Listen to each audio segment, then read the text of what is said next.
사랑합니다. 축복합니다. 네, 귀한 예배 잘 나오셨습니다. 오늘 본문의 말씀으로 한마음으로 기도하는 교회라는 제목으로 사도행전 11번째 시간 갖도록 하겠습니다. 우리가 이 땅을 살아가면서 좀 가장 많이 생각해야 될 게 있죠. 어떻게 살아야 되느냐. 우리가 이 땅을 살아가면서 어떤 삶을 살아가야 되느냐 하는 것은 대단히 중요한 질문입니다. 우리가 잘 알고 있는 소설가 해밍웨이, 노인과 바다를 쓴 해밍웨이는 이런 것에 관심이 좀 많았다고 합니다. 그래서 그의 명언을 보면 무엇이 되는가 보다 어떻게 사느냐가 중요하다, 이런 말을 자주 했다고 합니다. 우리가 살면서 가만히 보면 우리는 이름 앞에 이제 명함을 좀 중요하게 생각하죠. 저는 뭐 이런 사람입니다. 저는 이런 일을 하고 있습니다. 저는 이런 집에 살고 있습니다. 저는 이런 차를 타고 있습니다. 이런 앞에 붙은 명함, 간판을 좀 소중하게 생각합니다. 왕년에 나는 이런 사람이었다, 이런 것들을 좀 앞세우죠. 그런데 성경을 잘 보시면 성경은 뭐 네 직업이 뭐냐, 뭐 어디 아파트에 사느냐, 무슨 차를 타느냐, 뭐 이런 것에 크게 관심이 없습니다. 그런 것보다는 어떻게 살고 있느냐, 당신이 지금 어떤 일을 하든지 간에, 어떠한 자리에 있든지 간에, 어떤 집에 살고 있든지 간에 어떻게 살고 있느냐, 여기에 성경은 대단한 관심을 가지고 있고 끊임없이 질문을 만들어내고 있습니다. 오늘 본문의 이야기도 좀 그런 근본적인 질문을 던지는 이야기입니다. 여러분, 이 이야기는 성전 미문에 앉아있던 걷지 못한 장애인, 안전뱅이라고 이제 옛날에는 번역을 하고 있는데요, 이 사람을 베드로와 요한이 고쳤습니다. 고친 이후에 많은 사람들이 이제 난리가 났죠. 요즘에도 뭐 희귀병, 암이 치유받았다, 뭐 이런 얘기를 들으며 아주 엄청난 사건이지 않습니까? 그 당시에 성전 미문, 아름다울 밑자를 서서 아름다운 문에 앉아서 구걸하고 있는 이 안전뱅이를 베드로와 요한이 예수의 이름으로 고치는 사건이 일어나고 난리가 났습니다. 이 사건 때문에 사람들이 동요하게 되고 베드로와 요한이 공회 앞으로 끌려갔습니다. 그러고 난 뒤에 뭐 이제 그 안에서 자신들의 변론을 하고 죄가 없다, 단지 소문만 내지 말라, 이렇게 이제 이야기를 듣고 이제 풀려나게 됩니다. 오늘 본문이 그 이야기입니다. 근데 풀려나고 나서 베드로와 요한이 동료들에게 자신들의 이제 겪었던 이야기를 이렇게 들려줍니다. 간증을 합니다. 근데 이 간증을 들은 사람들이 이제 반응이 나오는데 24절에 보시면 이렇게 말씀하죠. 그들이 듣고 한 마음으로 하나님께 소리를 높이 이르되 대주제여, 천지와 바다와 그 가운데 만물을 지으신 이시여. 그러니까 베드로와 요한의 간증을 듣고 모였던 무리들이 어떤 행동을 했냐 하면 기도하기 시작했습니다. 기도하기. 여러분, 우리가 기도하면 떠오르는 질문들이 있습니다. 보통 기도하면 우리가 보통 대부분 이렇게 이제 질문하는 것이 기도의 능력이 있냐, 기도의 능력이 있습니까? 어떤 사람들이 기도하다가 기도로 막 뭔가 대단한 신비로운 어떤 능력을 딱 이렇게 하면 거기에 굉장히 우리가 관심을 많이 받죠. 기도의 능력이, 어떤 사람들은 기도하면 능력이 있더라, 어떤 권사님은 뭐 어떤 장로님은 기도하면 병이 낫더라, 이런 것에 우리가 관심을 많이 갖죠. 뭐 이런 것도 또 뭐 이제 이야기를 합니다. 새벽 기도는 잘 하느냐. 보통 우리가 이제 새벽 기도가 어떻게 보면 신앙의 척도라고 할 수 있는데, 새벽 기도 잘 나오면 신앙 좋은 사람, 새벽 기도가 좀 안 나오면 좀 열심히 떨어지는 사람, 뭐 보통 이렇게 또 이야기를 하죠. 아니면 뭐 기도 몇 시간 하느냐. 예전에 과거에 이제 정필도 목사님, 수영로의 정필도 목사님은 하루에 뭐 4시간, 5시간, 6시간씩 기도했던 그런 아주 유명한 일화가 있습니다. 그러니까 보통 기도하면 우리 이런 것들 떠오릅니다. 능력이 있느냐, 기도를 얼마나 오래 하느냐, 아니면 뭐 기도에 어떤 뭐 정말 뭐 새벽 기도를 얼마나 열심히 하느냐, 뭐 이런 것들은 이제 관심이 많은데, 근데 여러분, 생각보다 성경은 그런 것에 별로 관심 없습니다. 오늘 본문을 봐도 그런데요, 여러분, 어떤 방법으로 기도하느냐에 훨씬 더 관심이 많습니다. 어떤 방법으로 기도하느냐, 오늘 24절에 보시면 베드로와 요한의 간증을 듣고 모여있던 사람들이 기도하는데 오늘 보시면 어떻게 기도했다고 말하고 있냐 하면 한 마음으로 기도하고 있다 이렇게 얘기합니다. 한 마음으로. 뭐 이 사람들이 기도를 몇 시간 했다. 뭐 기도를 했는데 뭐 이런 어떤 일들이 일어났느냐 여기보다는 이 사람이 어떠한 방법으로 기도했느냐. 성경은 기도 얘기를 보면요, 기도 이렇게 성경에 키워드를 쳐보면 기도 이야기를 다루고 있는 수많은 본문들이 나오는데 보면 주로 어떤 방법으로 기도하느냐를 많이 다루고 있습니다. 그러니까 오늘 보면은 한 마음으로 기도했다를 강조합니다. 한 마음으로. 여러분 마태복음 18장 19절에도 보시면 아주 유명한 구절이죠. 진실로 다시 너희에게 이르노니 너희 중에 두 사람이 땅에서 합심하여 무엇이든지 구하면 하늘에 계신 내 아버지께서 그들을 위하여 이루게 하시리라. 기도의 방법을 말하는 겁니다. 어떻게 기도하느냐. 두 사람, 여기서는 두 사람은 이렇게 홀로 기도하는 것보다 함께 기도하는 합심 기도를 말하는 것입니다. 합심하여 기도하면 기도의 능력이 나타난다라는 것이죠. 한 마음으로 기도하는 것을 강조한다는 겁니다. 여러분 사도행전 12장에도 보시면 이 합심 기도의 대표적인 능력이 나타나는 사건을 하나 다루고 있는데, 이제 초대교회 안에 수많은 이제 기독교 박해가 일어나기 시작합니다. 그래서 순교자들이 막 생겨나기 시작하고요. 그러다가 베드로가 옥에 갇히는 사건이 발생합니다. 그런데 갑자기 베드로가 갇혀 있는 옥문이 열리고 천사가 베드로를 깨웁니다. 그래서 베드로를 풀려나게 하는 아주 놀라운 사건이 발생하는 것이 사도행전 12장에 나오는데, 근데 여기에 사도행전 12장 5절에 보면 아주 의미 있는 구절 하나가 등장합니다. 사도행전 12장 5절에 보시면 이렇게 말합니다. 이에 베드로는 옥에 갇혔고, 그리고 다음 구절이 중요합니다. 교회는 그를 위하여 간절히 하나님께 기도하더라. 여기서 교회는 그를 위하여 간절히 기도했다라는 표현입니다. 여러분 우리가 홀로 기도하는 것도 매우 중요하고 필요하지만, 그러나 함께 한 마음으로 기도할 때에 기도에 놀라운 응답의 역사가 있다라는 것은 성경은 끊임없이 강조하고 있다라는 것입니다. 그렇다면 우리도 어떻게 기도해야 될까요? 한 마음으로. 교회가 여러분 합심으로 기도하는 것이 매우 중요합니다. 한 마음으로. 여기서 한 마음이라고 하는 것은 문자 그대로, 글자 그대로 마음을 뭐 이렇게 같은 기도 제목 가지고 뭐 이렇게 기도하자 이런 뜻을 훨씬 이런 뜻이기보다는 하나된 함께 연합하여 하나의 목적을 가지고 하나의 비전을 가지고 하나의 꿈을 가지고 그렇게 기도하면 하나님께서 능력의 기도를 들어주신다라는 것이죠. 여러분 우리 행복한 교회가 한 마음으로 기도하시기를 주의 이름으로 축원합니다. 우리가 이렇게 모여서 기도하는 것도 예배드리는 것도요 한 마음으로 예배드리는 것이 않습니까?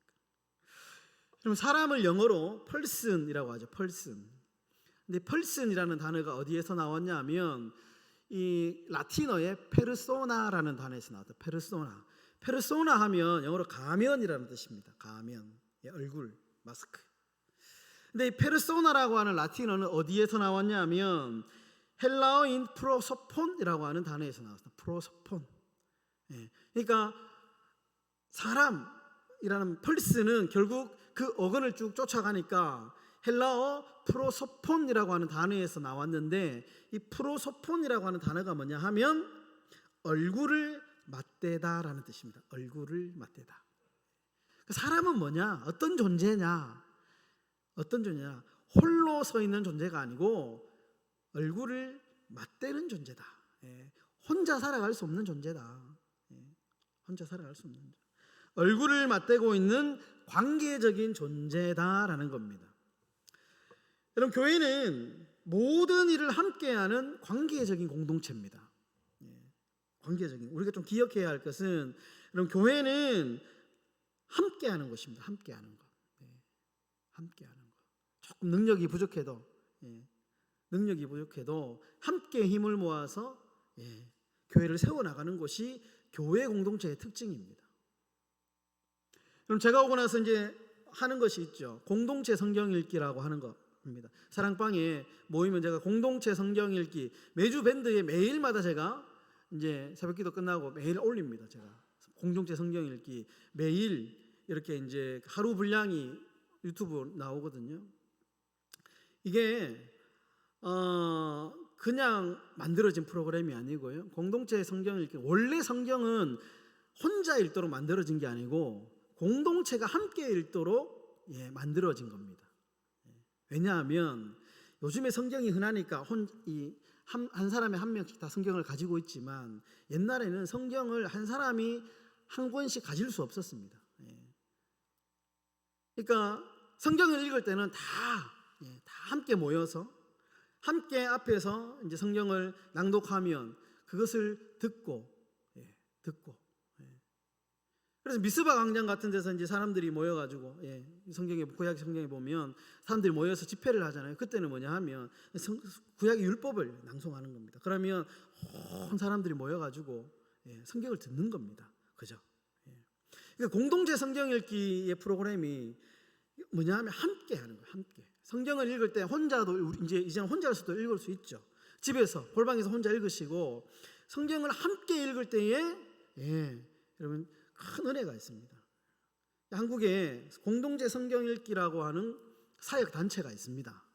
사역 단체가 있습니다. 거기에서 배포하는 공동체 성경 읽기를 왜 해야 되는가에 대한 배포하는 홍보 영상이 있는데요. 거기 보면 수많은 사람들이 직장인들 요즘에 성경 읽기 너무 바쁘잖아요. 성경을 못 읽거든요. 읽을 시간이 없습니다. 그러다 보니까 각종 단체에서 어떻게 일주일에 한 번씩 점심시간을 이용해가지고요. 그 시간에 공동체 성경 읽기를 하는 겁니다. 우리처럼 핸드폰 해가지고 블루투스 스피커 하나 놓고 점심시간에 샌드위치 먹으면서 점심식 식당 가지 않고 앉아가지고 전체가 교도소, 학교, 관공서, 교회 소그룹, 대도시를 중심으로 활발하게 진행되고 있습니다. 그러니까 우리 관계적인 존재라는 거, 교회는 관계적인 존재. 여러분 다 예배도 함께 드리고 성경도 함께 읽고 기도도 함께 하면 여러분 참 우리가 받는 그 은혜는 갑절의 은혜가 되는 것이죠. 여러분 성경은 이런 하나된 것, 함께하는 것에 굉장히 관심을 많이 갖고 강조합니다. 에베소서에 보면 바울이 성도의 하나됨에 대해서 이렇게 말씀하죠. 아주 유명한 구절입니다. 에베소서 4장 4절과 6절 몸이 하나요 성령이 하나니 이와 같이 너희가 부르심의 한 소망 안에서 부르심을 입었느니라. 주도 하나요 믿음도 하나요 세례도 하나요 하나님도 하나이시니 곧 만유의 아버지시라. 만유 위에 계시고 만유를 통일하시고 만유 가운데 계시도다. 우리가 왜 하나가 되어야 되느냐? 우리가 왜 한 마음으로 기도해야 되느냐? 우리가 믿고 있는 하나님이 하나이기 때문에 그렇다. 바울이 아주 신학적으로 정확하게 정립을 해주고 있습니다. 우리 사랑하는 행복한 교회 성도 여러분, 우리는 같은 성령, 같은 소망, 같은 주님, 같은 믿음, 그리고 같은 세례, 같은 하나님을 섬기는 하나님의 백성들입니다. 그러므로 우리가 차이를 극복하고 한 마음으로 모여서 함께 기도하시는 믿음의 교회가 되시기를 주의 이름으로 축원합니다. 그러면 사도행전 우리 계속해서 32절 말씀인데요. 4장 32절 우리 4장 32절의 말씀을 우리 다 같이 함께 읽도록 하겠습니다. 다 함께 읽겠습니다. 시작. 믿는 무리가 한 마음과 한 뜻이 되어 모든 물건을 서로 통용하고 자기 재물을 조금이라도 자기 것이라 하는 이가 하나도 없더라. 아멘. 한 구절 더 찾아보겠는데요. 성경을 앞쪽으로 좀 넘기시면 사도행전 2장 42절을 한번 찾아보십시오. 사도행전 2장 42절 바로 앞에 있습니다. 사도행전 2장 42절 다 찾으셨으면 우리 함께 읽어보도록 하겠습니다. 시작. 그들이 사도의 가르침을 받아 서로 교제하고 떡을 떼며 오로지 기도하기를 힘쓰니라. 여러분 4장 32절하고 2장 41절과 좀 비슷하죠. 구절이 좀 비슷합니다. 여러분 이 사도행전의 저자가 누구냐면 누가잖아요. 의사 누가입니다. 원래 누가복음하고 사도행전은 한 권의 책이었는데 이렇게 나누어졌습니다. 그러니까 성경의 저자인 누가가 초대교회를 설명하면서 이런 표현을 굉장히 자주 사용합니다. 비슷한 표현. 그러니까 초대교회의 특징이 뭐냐? 네 가지로 정리할 수 있는데, 첫 번째는 믿는 사람이 다 함께 자주 모였다. 두 번째는 서로의 물건을 서로 네 것 내 것 할 것 없이 통용했다. 세 번째는 자신의 소유를 팔아서 필요에 따라서 나누었다. 네 번째는 뭐냐? 마음을 같이 하고 성전에 모여서 성찬을 함께 했다. 이것이 초대교회의 특징이고, 성경의 저자는 이것을 계속 강조를 하고 있습니다. 여러분, 이 물건을 아낌없이 나눌 수 있고, 물건 네 것 내 것 없이 막 같이 쓰고, 그리고 뭐 이렇게 매일 만나는 곳, 딱 한 군데가 있죠. 가정입니다. 가정. 여러분, 가정의 한 식구는 네 것 내 것 없잖아요. 매일 보잖아요. 요즘에 우리 둘째가 계속 이제 좀 크니까 엄마 신발 신고, 엄마 옷 입고, 엄마가 입을 옷이 없어요. 우리 사모가 입을 옷이 없어요. 둘째가 그냥 막 지 것처럼 다 신고 다니고 다 입고 다니고 막 그러거든요. 그러니까 가족은 가족이니까 가능하죠. 근데 만약에 남남이 그렇게 하면 큰일 나죠. 절도죄에 걸립니다. 그러니까 이 지금 초대교회를 설명하면서 이 초대교회가 어떤 공동체냐, 가족 같은 공동체다라는 것을 지금 강조하고 있는 겁니다. 그럼 가정은 어떤 장소냐? 가정은 사람이 태어나고 성장하는 장소죠. 가정이라고 하는 곳이 사람이 태어나고 한 인간이 태어나고 그리고 그 인간이 자라나는 장소의 가장 근본적인 장소가 뭐냐? 가정입니다. 가정에서 인간은 다른 사람과의 관계를 처음 경험하죠. 아기가 태어나면 처음 만나는 나 말고 또 다른 누군가가 바로 엄마라는 존재잖아요. 그리고 가족이라는 존재 안에서 이 관계를 배웁니다. 가정이 그런 특징이 있습니다. 그리고 가정이라고 하는 것이 보호를 받고 돌봄을 받으면서 자라나는 것이죠. 그런데 이미 가정과 교회가 똑같습니다. 가정의 원리와 교회의 원리가 똑같습니다. 한 인간이 세례를 받고 하나님의 자녀로 태어납니다. 그래서 그 영혼이 자라죠. 교회에서 돌보고 돌봄을 당하고 그리고 사람의 관계를 형성하면서 교회 안에서 한 영혼이 자라는 겁니다. 그러니까 교회와 가정은 똑같습니다. 여러분, 그런데 교회와 가정이 다른 점이 하나 있습니다. 뭐냐? 가족은 육신적인 혈연 관계로 뭉쳐져 있는데 교회는 아니죠. 교회는 영적인 혈연 관계로 맺어진 곳입니다.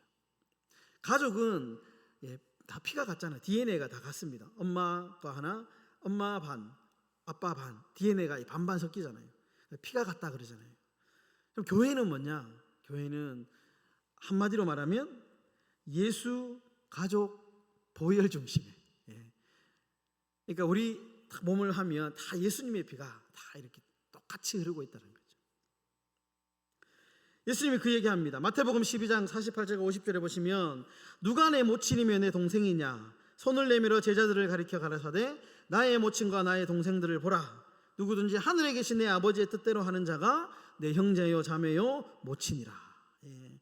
예수님이 이 생각하시는 가족을 정확하게 이야기하는데 하나님 중심적 가족의 개념입니다. 무슨 말입니까? 교회는 육적인 혈연 관계보다 더 끈끈한 예수 보혈 공동체다라는 거예요. 예수 보혈 공동체. 여러분, 예수님 때문에, 예수님의 그 보혈 때문에 우리 한 가족이 되었습니다. 그래서 예수님의 그 보혈로 인하여 본질상 진노의 자녀였던 우리가 하나님을 아버지라고 부르게 되고 자녀의 권세를 얻게 되었습니다. 여러분, 또한 예수님 때문에 서로 원수되었던 우리가 모든 막힌 담을 허물고 서로 형제와 자매로 한 가족이 되었습니다. 성경은 분명히 이런 이야기를 하고 있죠. 그래서 이 모두가 교회라고 하는 공동체에서 이루어지는 겁니다. 여러분, 교회는 예수 보혈 공동체입니다.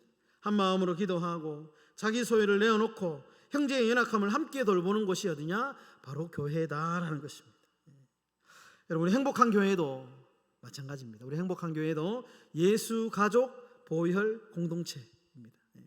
다 앉아 계신 여러분들 다 이렇게 몸 안에 행복한 교회 예수 가족 보혈이 다 흐르고 있습니다. 다 흐르고 있습니다. 그래서 여러분, 한 마음으로 우리는 가족이기 때문에 한 마음으로 기도해야 됩니다. 한 마음으로 서로를 사랑하는 그런 교회가 되어야 할 것입니다. 바라기는 하나의 조각, 여러분 그 애들 맞추는 조각 그림 이렇게 퍼즐 맞추는 거 있지 않습니까? 이 하나의 그림이 완성되기 위해서는 퍼즐들이 하나씩 모이면, 조각들이 한 개씩 다 모이며 모양도 다르고 생김새가 다 다른 그 조각이 모이며 멋진 그림이 되는 것처럼 우리 아름다운 이 하나님 나라의 공동체를 완성해가는 우리 그런 행복한 교회가 다 되시기를, 한 마음으로 기도하시는 그런 교회가 되시기를 주님의 이름으로 축원합니다. 걸어가신 아버지 하나님, 하나님 우리를 예수 가족 보혈 공동체로 부르시고 하나님 우리가 한 마음으로 기도하며 하나님 나라의 공동체를 이루어 가게 하시는 아버지, 우리 행복한 교회가 하나의 조각이 모여 멋진 그림이 완성되듯이 아름다운 하나님 나라 공동체를 이루어가는 행복한 교회가 되게 하여 주시옵소서. 예수님의 이름으로 기도드립니다. 아멘.